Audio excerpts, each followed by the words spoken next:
Assalamualaikum warahmatullahi wabarakatuh. Sampurasun. Kumaha daramang sadayana. Hatur nuhun penjelasannya. Alhamdulillah untuk semua pengajaran masih guna pengajaran ini. Karena orang ngebahas ngenaan pangapruh basa.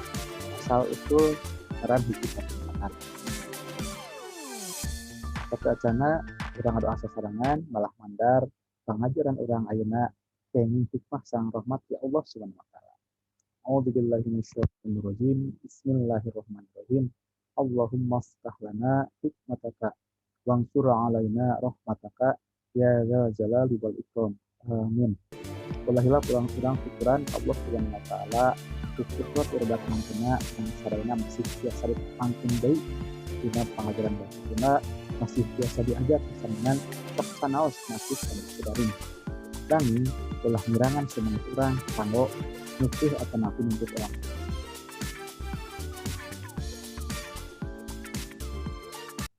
Asal usul ngaran hiji patempatan. Upama orang nitenan dongeng-dongeng nu sumebar di Tetar Sunda, loba nu raket patalina jeung asal usul ngaran patempatan. Asal usul ngaran patempatan teh dina ilmu bahasa disebut toponimi. Salah sahijina dumasar kana dongeng atawa carita rakyat masyarakat. Salian ti dumasar kana dongeng ngaran patempatan oge aya anu dumasar kana hiji dumasar kana kaayaan tempat biasana mangrupa istilah geografis. Nah, contohnya di antawisna ngaran tempat Bojong, Pasawahan, Lebak Jero, Cileuweung, Nangerang, Ranca, Nagrog, jeung Legok Gede. Eta dumasar kana kaayaan tempat. Tetapi mangrupa istilah geografis. Kedua, dumasar kana tetangkalan nu aya atawa fungsi aya di tempatan. Contohna si jengkol, si salak, si awi, si bimbit, jeung si kupa.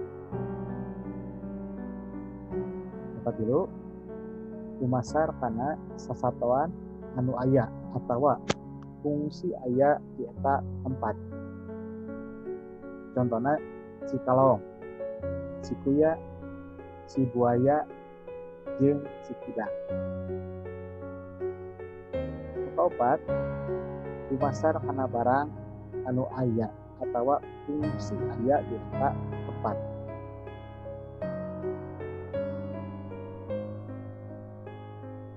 Contohnya si batu, warung bandrek, warung buah, kaca-kaca, petan, sayang taat, jeung sangkaan.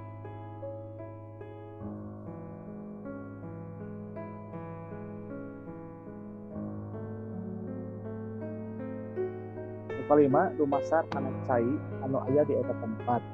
Toh rupana, berprasana utawa kahyaanana. Naon cenah contona? Nah, contona si herang, si bodas, si hideung, si panas, jeung si durian.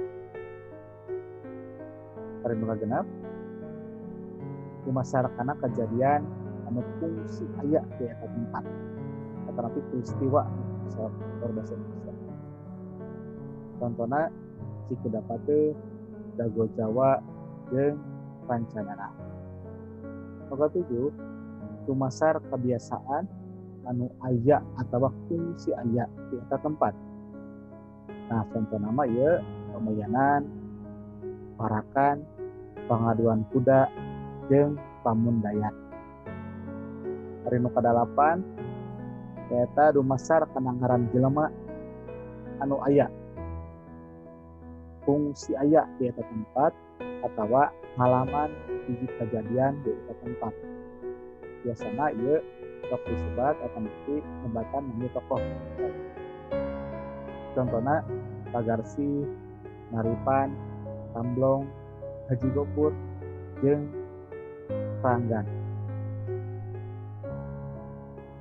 Nu kasalapan ngaran patempatan teh dumasar karena ngaran tempat anu aya patalina jeung pagawean atawa patukangan. Nah, contohnya Paledang, Pangampaan, Panjunan, Anjun, Lio, jeung Panjangkalan. Terakhir nu ka-10 dumasar kana gabungan kaayaan tempat jeung hal-hal sikeun anu aya fungsi aya atawa fungsi kejadian di eta tempat. Contohna nyaeta Pasir Muncang, Bojong Loa, Pasir Kuda, Geger Kalong, Tanjung Manggu, Kebon Jati, Leuweung Tiis, Leuwi Panjang, Tanjakan Enen, jeung Sawah Lega. Kalau lobaanana ngaran tempat di Datar Sunda dimimitian ku kecat si anu ngandung harti cai. Aya nu nyebatkeun eta teh nandakeun yen Datar Sunda mah subur jeung teu hese ku cai. Salian ti eta oge aya nu ngetelakeun yen urang Sunda mah teu bisa jauh tina cai.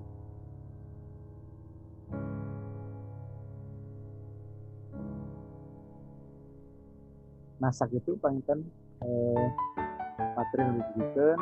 Mudah-mudahan podcast yang manfaatna orang sadayana melihat kami seorang pengaruh kami aya patrosan biasa udap dina kolom komentar atau nanti biasa dina forum diskusi SSA. Nuhun karena saya patrosanna, mudah-mudahan orang sadayana tetap dengan untuk Allah Subhanahu wa taala. Punten media kelapatan. Assalamualaikum warahmatullahi wabarakatuh. Urip Sunda.